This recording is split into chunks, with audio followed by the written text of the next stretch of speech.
The question I heard was, I'd like to meditate more in nature, but when I try to do seated, eyes closed practice in nature, I find that I want to see and behold and be able to actually, really imbibe the scene around me, the waves, the birds, the wind, the trees.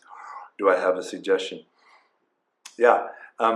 The Buddhist world is neatly divided into a 4/5, roughly 1/5 of eyes open versus eyes closed meditation. So there's whole traditions that only sit with their eyes open. And I'm in one of them, called Dzogchen. And it's a tradition where we only do eyes open, generally. And as I also do eyes closed practice, obviously. But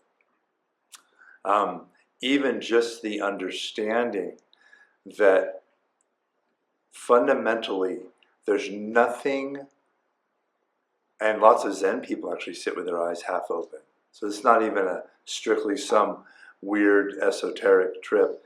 Like lots of people actually, I sit with my eyes open even when I'm doing eyes closed practice if I'm tired, because I will hit the ground if my eyes are closed. You've probably heard me snort in here occasionally. So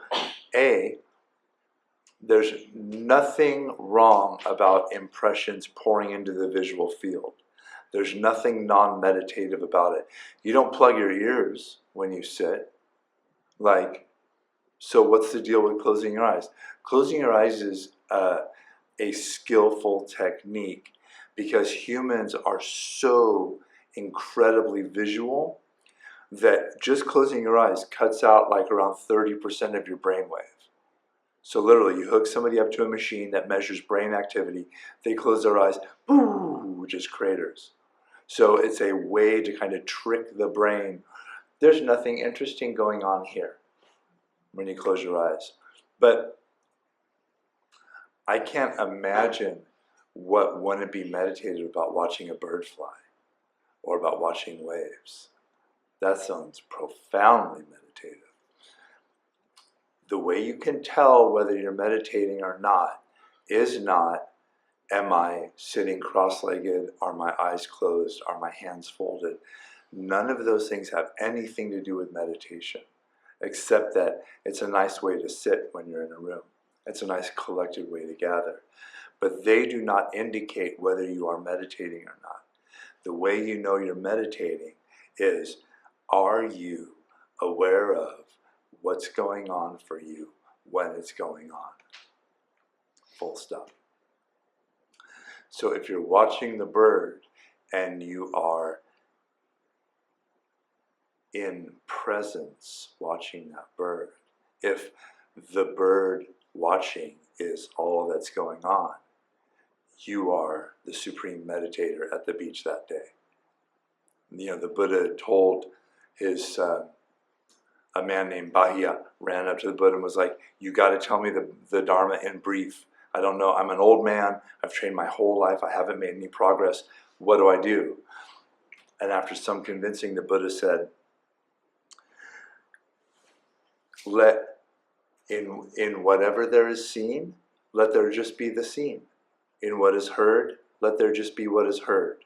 In what is smelled, what is smelled, what is tasted, what is tasted, what is touched, what is touched, what is felt and cognized, felt and cognized. When Bahia in those things are only those things, then you will not be there, and you won't be somewhere else, and you won't be anywhere in between.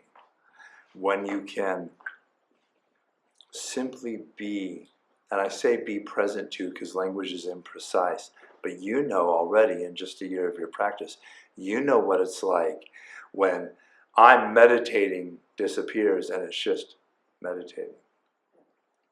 Same thing. So I get out there and have a ball, man. Look around, smell the air. That's actually a vagus nerve relaxation thing when you do this. If you watch children, they don't sit there with stock straight and go like this. That's what stressful adults do. Kids go. And that's actually another way of it. So it's like, just get out there and experience the natural world. I think that'd be awesome. We should do more. By the way, another plug for, we got to figure out a quarterly nature walk, Colorado Lagoon nature walk. That was dope. So, is that helpful at all?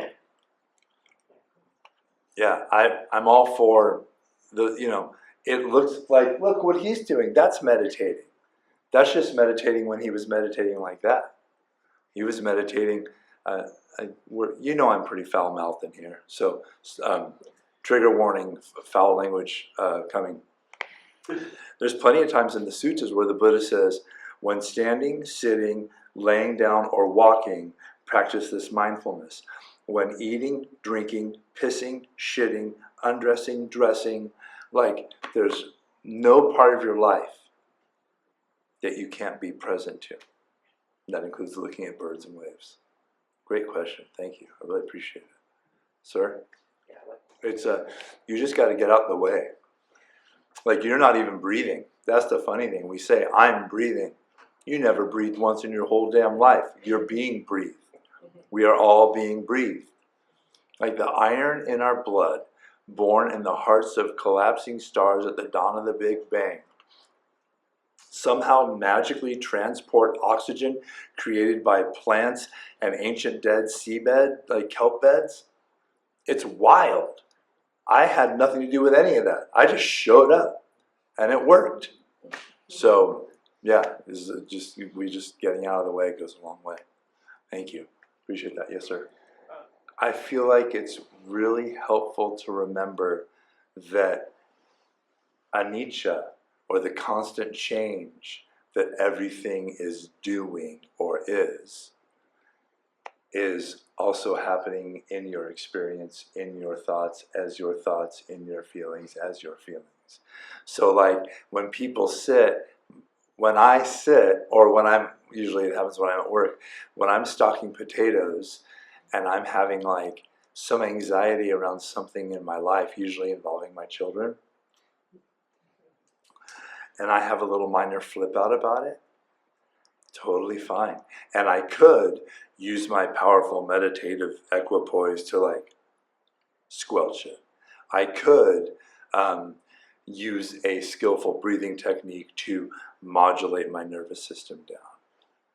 Or I could just let this expression of cosmic energy, which is a thought in this brain, a feeling in this heart that I didn't make and I didn't decide to have, I could just let it.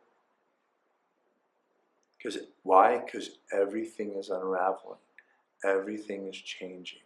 Everything is flowing. So you could imagine, it seems a little bit, and don't get me wrong, your life is precious. The issues and decisions and obligations in your life are important and serious, and they are your sacred obligation. And it's not a big deal. It's already working itself out. So that sounds great to me, man. Let it play. There's a Tibetan saying that like a benign, disinterested grandmother, just watch your thoughts. Let them go. Let them play. You're at the playground and you're just like, As long as nobody's bleeding, we're good. So, as long as you don't act on some weird thought like, yeah, that guy's the problem, I'm going to tell him what's what. Just let him go, man. Let your thoughts and your feelings play.